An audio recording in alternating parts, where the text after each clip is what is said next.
देखिए क्वेश्चन में ये लिखा हुआ है कि a block a of the mass m1 rests on a horizontal table. एक टेबल है, टेबल पे ये ब्लॉक का मास m1। A light string connected to it passes over a frictionless pulley at the edge of the table. From its other end, another block B of mass m2 is suspended. यहाँ पर ये पुली है जैसे, ठीक है, और यहाँ पर ये m2 मास का ब्लॉक है, ये m1 मास का ब्लॉक है, ये m2 मास का ब्लॉक है। The coefficient of kinetic friction between the block and the table is mu k. ये mu k यहाँ पे kinetic friction है, coefficient of kinetic friction. When the block A is sliding on the table, the tension the string. String में tension कितनी हो जाएगी? Question ये है।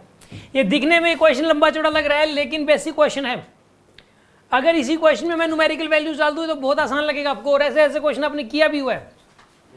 सिंपल है, एक ब्लॉक टेबल के ऊपर रखा हुआ है और एक पुली के ऊपर से एक दूसरा ब्लॉक लटका हुआ है, ठीक है, और यहाँ पे कोएफिशिएंट ऑफ काइनेटिक फ्रिक्शन कितना है इसके अंदर? म्यू के है। आपको ये बताना है कि स्ट्रिंग के अंदर टेंशन कितनी हो जाएगी, ठीक है ना। करते हैं इसको सोल्व। देखिए यहाँ पे इसको सोल्व करते हैं हम लोग। आप एक काम करो, इस क्वेश्चन को सोल्व करने के लिए टेंशन मान लो स्ट्रिंग में टी है। अच्छा एक बात बताओ, आप इसमें एक्सेलरेशन कितना आ जाएगा ये बताओ आप पहले तो। ये देखो दोनों ब्लॉक चलेंगे किसकी वजह से? m2g की वजह से चलेंगे। अरे दोनों ब्लॉक्स के अंदर अगर एक्सेलरेशन आएगा तो किस वजह से आएगा बताइए? m2g की वजह से आएगा। एक्सेलरेशन की वैल्यू कितनी आ जाएगी बताइए यहाँ पे? m2g डिवाइड बाय में m1 प्लस m2। इतना ही एक्सेलरेशन तो इसके अंदर आएगा और इतना ही एक्सेलरेशन नहीं, इतना नहीं आएगा यार, क्योंकि ना ये फ्रिक्शन भी तो लगेगा ना, यहाँ पे फ्रिक्शन भी तो लगेगा इसके अंदर, वो तो भूल ही गए लगाना। एक काम करो, इसमें ना फ्रिक्शन भी लगेगा। फ्रिक्शन कितना लगेगा बताइए यहाँ पे? फ्रिक्शन कितना लगेगा इसके अंदर? म्यू के इंटू में m1g। अरे फ्रिक्शन इतना लगेगा ना मैक्सिमम। तो इधर तो लग रहा है m2g एक्सटर्नल फोर्स, इधर लग रहा है म्यू के m1g। तो नेट फोर्स कितना हो जाएगा बताइए?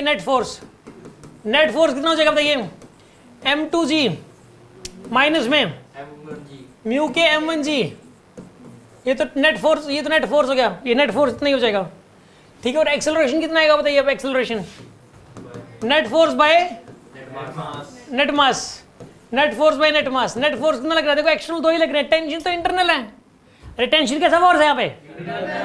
Internal tension. तो एक तो यहाँ पे लग रहा है m2g इधर, और एक लग रहा है फ्रिक्शन इधर। ये दोनों एक्सटर्नल है यहाँ पे, ये दोनों यहाँ पर कैसे हैं? एक्सटर्नल। तो यहाँ पर नेट फोर्स तो हो जाएगा m2g माइनस में म्यू के m1g और डिवाइड बाय टोटल मास कितना है यहाँ पे? तो ये तो आ गया जी एक्सेलरेशन दोनों का एक्सेलरेशन यही होगा। अब हमें बताना टेंशन कितनी होगी स्ट्रिंग की। स्ट्रिंग में टेंशन कितनी होगी? तो आप एक काम करो, इसके लिए FBD इफेक्ट बना लो यार। FBD इफेक्ट, FBD में बताओ इस वाले ब्लॉक का FBD में कौन कौन से फोर्स लग रहे हैं? m2g लग रहा है, ऊपर क्या लग रहा है?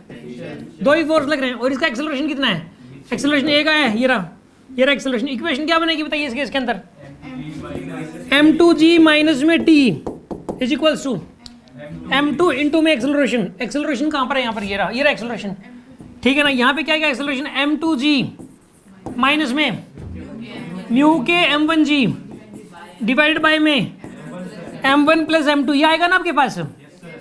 इसको सॉल्व कर लो, आपके पास t की वैल्यू आ जाएगी। सॉल्व करो, t की वैल्यू आ जाएगी यहाँ से, ठीक। करते हैं इसको सॉल्व। एक काम करो, हाँ भाई इसको इधर ले जाओ, टेंशन नहीं आ जाएगी सीधा। m2g इसको इधर ले आओ माइनस में सर सिर्फ उसको उधर ले दो, टेंशन आ जाएगी।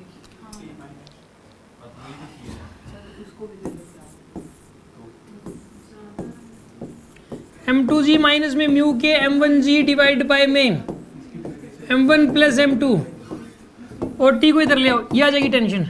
अब इसको सिंप्लीफाई कर लो, आंसर आ जाएगा आपके पास। पूरे m2g से डिवाइड कर दूं क्या? बात बनेगी नहीं।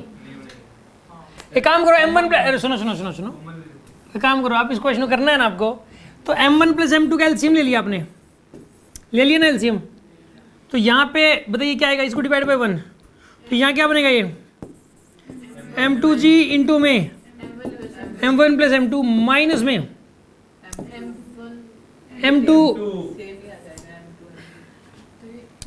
m2 का स्क्वायर g, स्क्वायर लगा रखा क्या?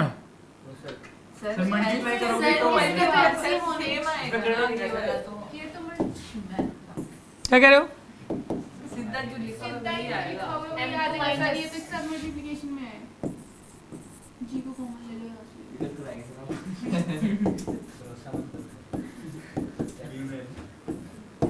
से। ये आ गया टेंशन। आप बताओ ये किससे मैच कर रहा है यार? सुनो आप, एक काम करो, देखो सुनो आप, ये क्वेश्चन हो जाएगा अभी। देखिए आप करते हैं इस क्वेश्चन को सॉल्व, इसका प्रॉपर आंसर निकाल देते हैं। देखिए आप हो जाएगा, इसको ना ओपन कर लो आप। ए पर रुको, इसको अंदर लेके जाओ।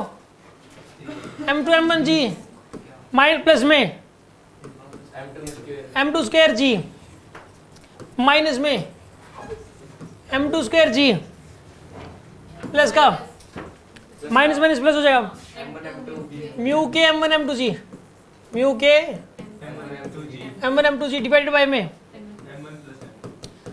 अब मैं आपको एक बात बताता हूँ, इसमें ये और ये कैंसिल हो जाएगा भाई।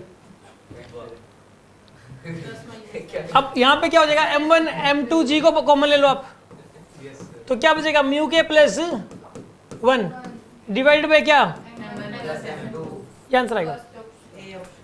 ये ऑप्शन करेक्ट हो गया। वैसे ना इसके अंदर अगर फ्रिक्शन ना होता तो आंसर आता है इसका फ्रिक्शन, म्यू के की वैल्यू 0 पुट कर दो तो ये आंसर आता है M1 M2 ji divide by M1 plus M2 आता। समझ आ गई बात आपको? इसके अंदर जो है, खैर आपको बात समझ में आ गई होगी। यस, कोई डाउट हो तो बताओ इस बात में। हाँ भाई, किसी को कुछ पूछना हो?